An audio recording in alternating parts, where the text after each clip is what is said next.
गौ माता के चरणों में मेरा कोटि कोटि वंदन।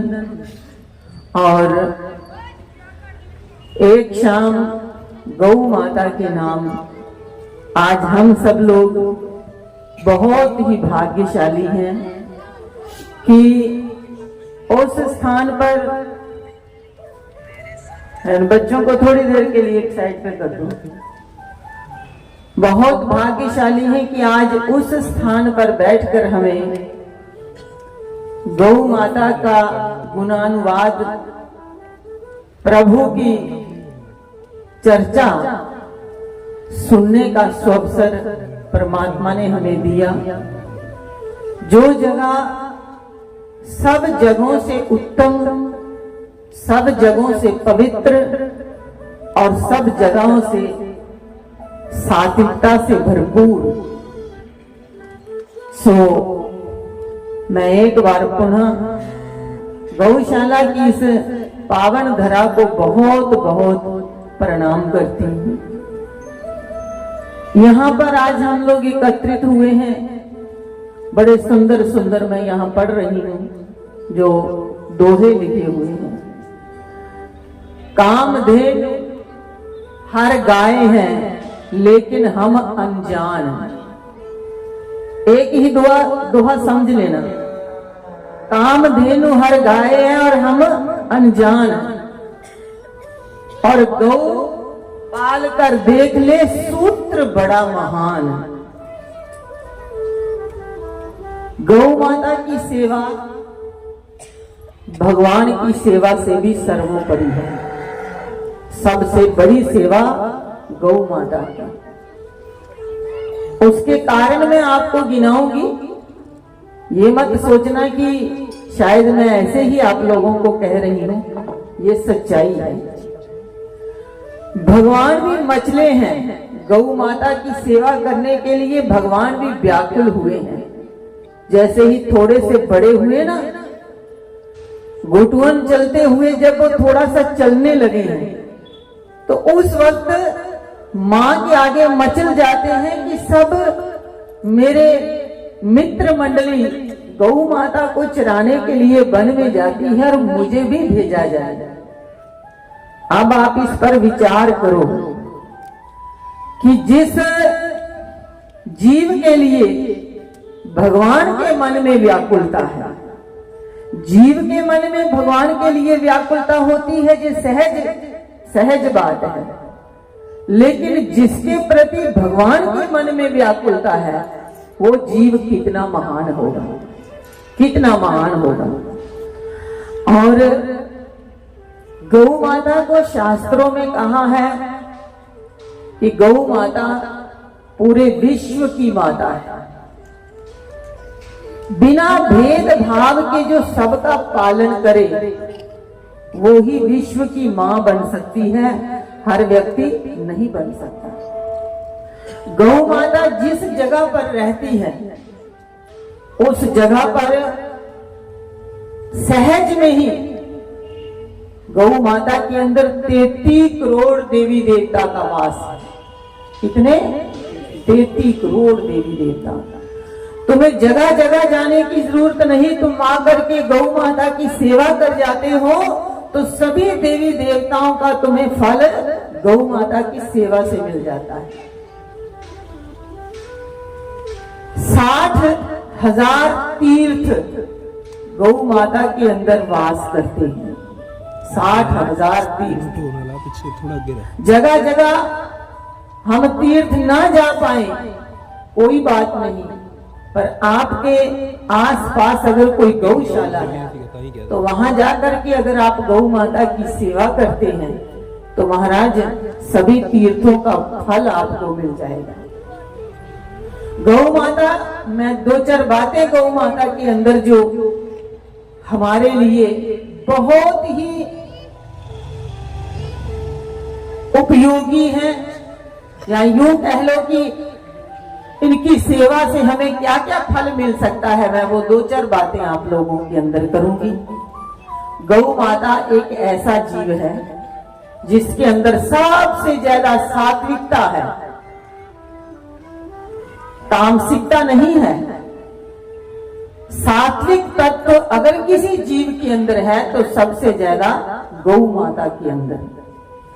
तुम संसार से कहीं निराश होते हो, तुम संसार में कहीं उदास होते हो, हताश होते हो, तुम्हारा कोई काम बनता नहीं है और तुम बेचैन रहते हो, महाराज मैं दावे के साथ कहती हूँ चुप करके आके गौशाला में आ जाओ और किसी गौ माता की पीठ पर उसके सिर पर हाथ फेरना शुरू कर दो और 2-4 टोकरी हरे की आकर के वहां डाल दो।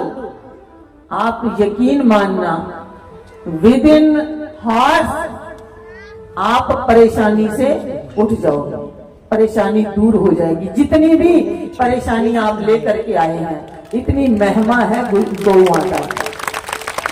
फॉरेन के अंदर, बाहर देशों में क्या हो रहा है पता?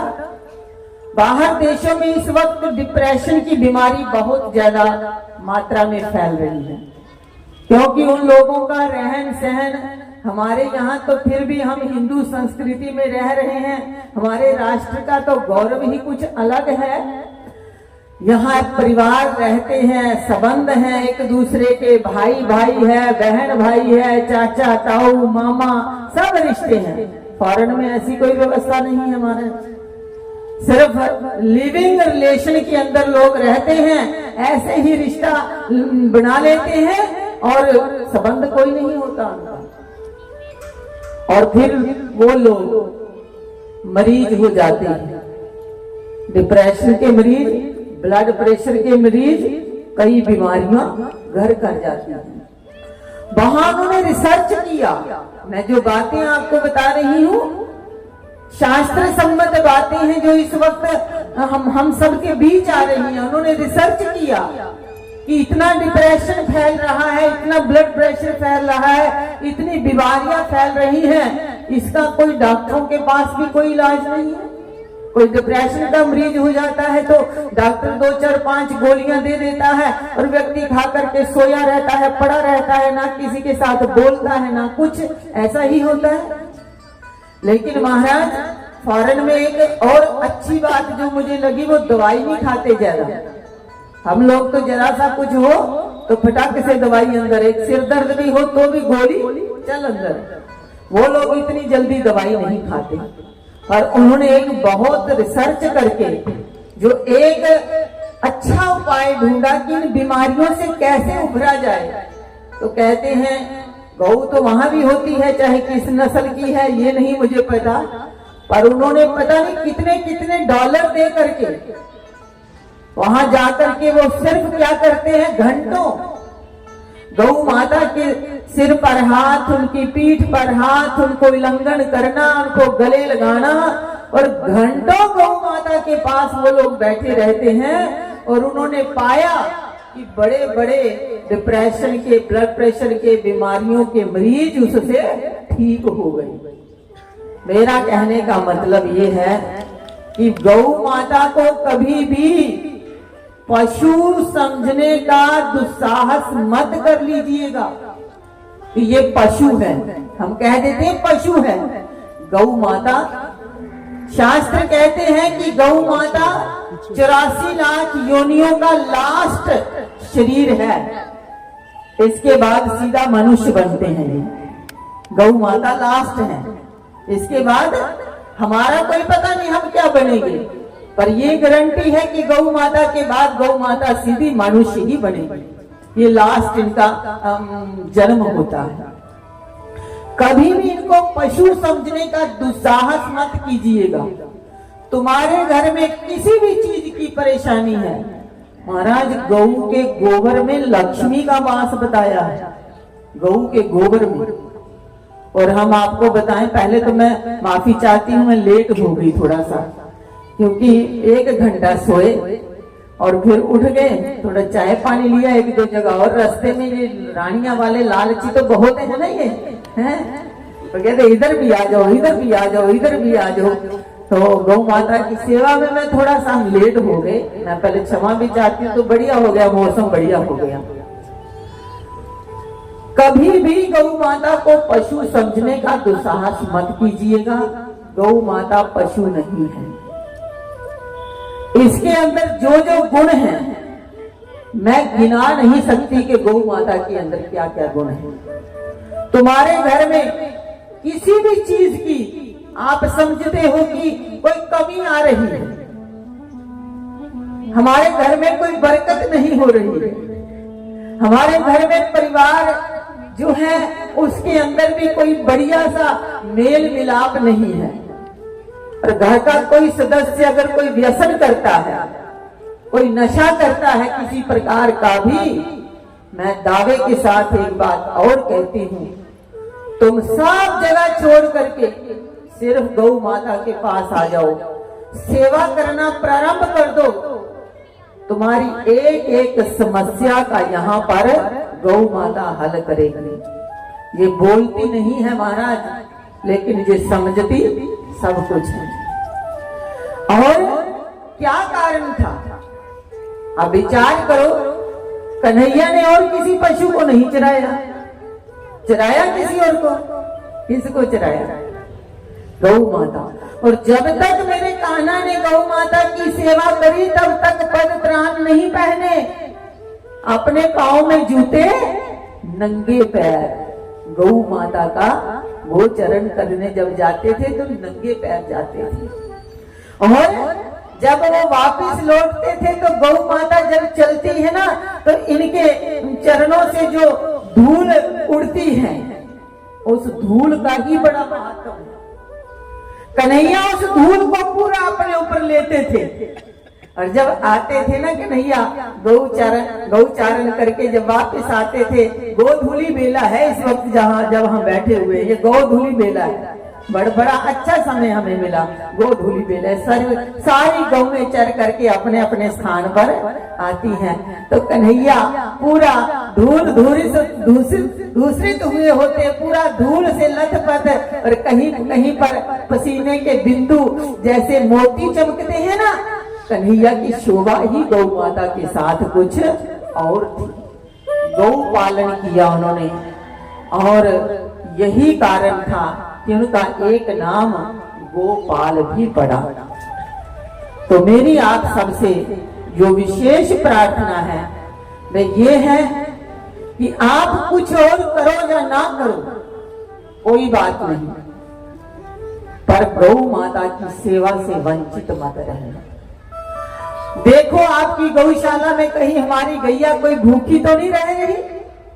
क्या समय था महाराज, क्या समय था जब घर की माताएं जब सुबह रसोई घर में आती थी तो सबसे पहले जब चूल्हा चौका साफ करती थी तो गोबर से लेपती थी पहले उसको। मैंने अपनी आंखों से देखा, हर संडे को हमारी इस शरीर को जन्म देने वाली माँ हर संडे को जो घर का मुख्य द्वार होता था इतनी सी जगह ऐसे गोल सा गोबर लेपन करना और उसके ऊपर दूर्वा रखना और फिर उसको प्रणाम करते थे। ये हमारे संस्कार थे महाराज, हर संडे को।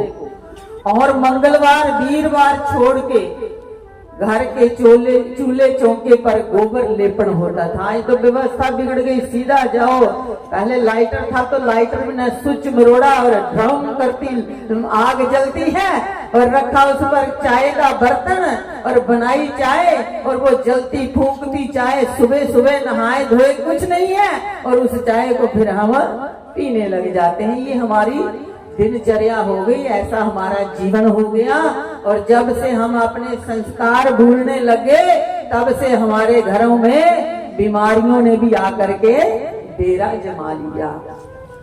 थोड़ा थोड़ा अपनी संस्कृति से जुड़े रहिए महाराज, ज्यादा मॉडर्न बनने की कोशिश मत कीजिए, मेरी प्रार्थना है आपसे। अभी अभी हम आ रहे थे, रमेश जी का बेटा गीतू वो कह रहा था महाराज, बड़ी मेरे लिए कह रहा था कि कितनी मेहनत आप करते हो, दिन रात मेहनत, आपका शरीर खराब हो जाएगा। मैंने कहा खराब तो हो रहा है पर अब क्या करें, मैं रह नहीं सकती। जब गौ समिति वाले मेरे पास गए, बोले कल का दिन, आज मैंने रेस्ट का दिन रखा था, कल से परसों से फिर प्रोग्राम है, तो मैंने कहा 2 दिन में आराम करूंगी पूरा। तो कहने लगा महाराज जी हर चीज शरीर से है। अगर शरीर ठीक है तो जे साजो सामान जे ऐश्वर्य जे सब कुछ अच्छा लगता है, और अगर शरीर ठीक नहीं है तो कोई भी चीज अच्छी नहीं लगती। शरीर कैसे ठीक होगा, उसके लिए हम क्या कर रहे हैं, विचार इस पर करने का है। जाते हैं डॉक्टर के पास, जाते हैं, खूब सारी दवाइयों की पंड बांध करके ले आते हैं, इतनी सारी दवाइयां दे देता है डॉक्टर, और फिर कोई ऐसा व्यक्ति नहीं जो 12-14 गोलियां रोज की ना खाता हो। ये रूटीन में रोटी खाए चाहे ना खाए पर दवाई खानी पड़ रही है। मेरी आप सबसे प्रार्थना है, जितने गौ भक्त यहाँ पर बैठे हुए हैं, जो गौ माता की कृपा से यहाँ पर आ गए हैं, जीवन में स्वस्थ रहना चाहते हो, जीवन में खुश रहना चाहते हो, जीवन में आप चाहते हो कि धन संपत्ति भी हो, सब कुछ हो, तो महाराज एक नियम बना लो कि हमने कुछ समय गौ माता के लिए निकालना ही। 40 दिन का चलिया करके देख लो गौ माता के, आपके अंदर ना परिवर्तन आए, आपके घर में ना परिवर्तन आए, तो महाराज फिर भुवनेश्वरी को आकर के पकड़ लेना कि आप क्या बोल करके गए थे, यहाँ तो कोई फर्क हुआ नहीं। 100% फर्क होगा, 100% फर्क होगा। इतनी प्यारी संस्कृति थी हमारी। सुबह सुबह माताएं जब उठती, चूल्हा चौका साफ करके और 5 यज्ञ करती थी।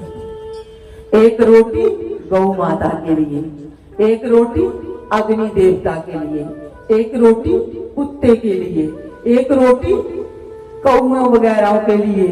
ऐसे ही यज्ञ होते थे हमारे, और हमने अपनी आंखों से देखा है।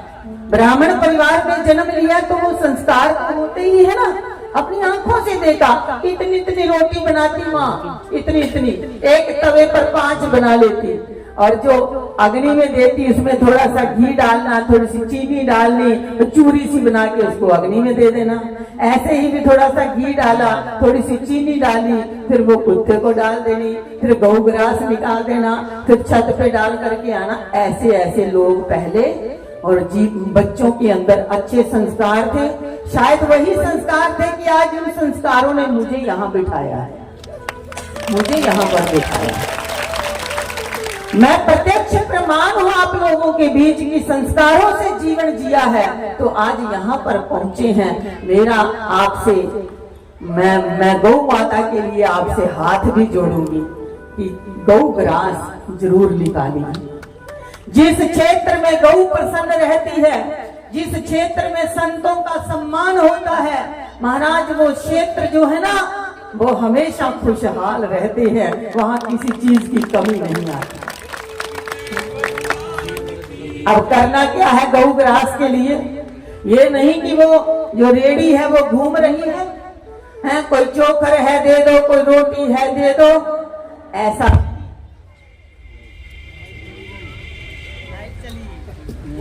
कोई बात नहीं, मेरी बात सुनाई दे रही है। मैंने अभी गौ माता पे भजन भी बोलना था। लाइट आ जाएगी,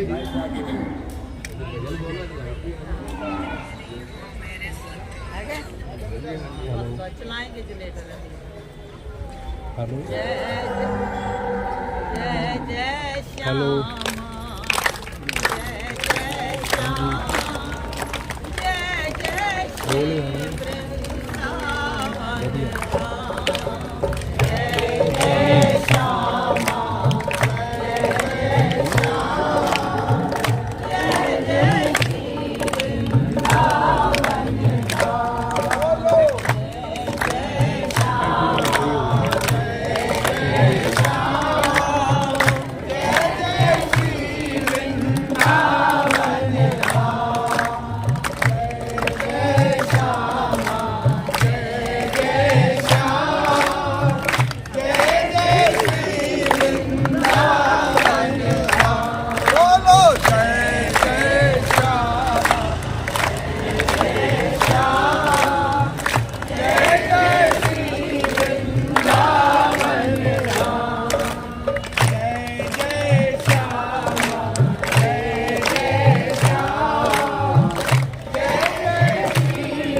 जय जय श्याम जय जय श्री वृंदावन धाम। जय जय श्यामा जय जय श्याम जय जय श्री वृंदावन धाम। एक ऐसा जीव, तुम लोग बढ़िया बढ़िया पदार्थ खाते हो, है ना, खीर मालपुआ है, लड्डू बर्फी कलाकंद, ना जाने पूरी कचौरी क्या क्या खाते हो।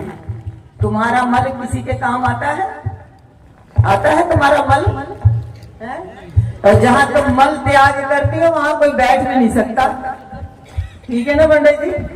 हमारे मेरी गौ माता, जिसका मूत्र भी काम आता है, जिसका गोबर भी काम आता है, और बड़े बड़े अनुष्ठान जब करने होते हैं ना, बड़े बड़े यज्ञ करने होते हैं, जब तक उसमें पंचगव्य पंचामृत नहीं शामिल होता, ना कोई यज्ञ संपन्न होता है, ना कोई अनुष्ठान। तो एक एक चीज गौ माता से मिलती है हमें महाराज। हमारे से भी, हम मनुष्य हैं, लेकिन हमारे से भी अगर कोई श्रेष्ठ है तो वो हमारी गौ। इतनी ही बात पर विचार कर लीजिएगा, जिसका मल भी पवित्र है, जिसका मूत्र भी पवित्र है, वो आप कितनी पवित्र होगी। और हमारा देख लो क्या हाल है, कहाँ काम आता है? हमारी कोई चीज काम आती है? ये मानुष जन्म तुझको हीरा मिला, पर है क्या? ना तेरा हाड़ काम आए, ना तेरा चाम काम आए, ना तेरी कोई शरीर की चीज काम आती है। और गौ माता की एक एक चीज जो है वो जिंदा थी तब भी सेवा करती है, और जब देहावसान करती है तब भी सेवा करती है। इसलिए गौ माता सबसे श्रेष्ठ है। गौ माता को प्रसन्न रखना है, अपने क्षेत्र में गौ माता भूखी ना रहे, इसका विशेष ध्यान रखना है। और उसके लिए तुम्हें क्या करना है? क्या करना है? तन पवित्र सेवा किए, मन पवित्र सुमिरन किए। मन पवित्र होता है भगवान का सुमिरन करने से, और तन पवित्र होता है सेवा करने से, और धन पवित्र दान की। दान की पवित्रता किसमें है? दान कहां पर करना है, इसका भी विशेष ध्यान रखना। कहीं तुमने गलत पात्र में कोई चीज रख दी तो महाराज वो चीज खराब हो जाएगी, उसका कोई फल नहीं मिलने वाला। दान कहाँ देना है, इस पर विशेष ध्यान रखना है। और मैं कहती हूँ कि गौ माता के निमित्त अगर तुम करते हो तो इससे बड़ा दान दुनिया में और कोई नहीं। जितने लोग यहाँ पर आए हैं, आज संकल्प करके जाएं कि हम अपनी कमाई का, वैसे तो शास्त्रों में कहा 10वां हिस्सा परमार्थ के लिए निकालना चाहिए, अच्छे कामों के लिए निकालना चाहिए, धार्मिक कामों के लिए निकालना चाहिए। कमाई का कितना हिस्सा? और जो 10वां हिस्सा निकालते हैं अपनी कमाई का, उनको ना डॉक्टर के पास जाना पड़ता है, ना पुलिस के पास जाना पड़ता है, ना वकील के पास। सबसे भगवान उनको छुड़ा लेता है। छूटना चाहते हो तो आज ये संकल्प लेकर के जाओ कि हम अपनी कमाई का कुछ हिस्सा गौ माता के लिए जरूर देंगे।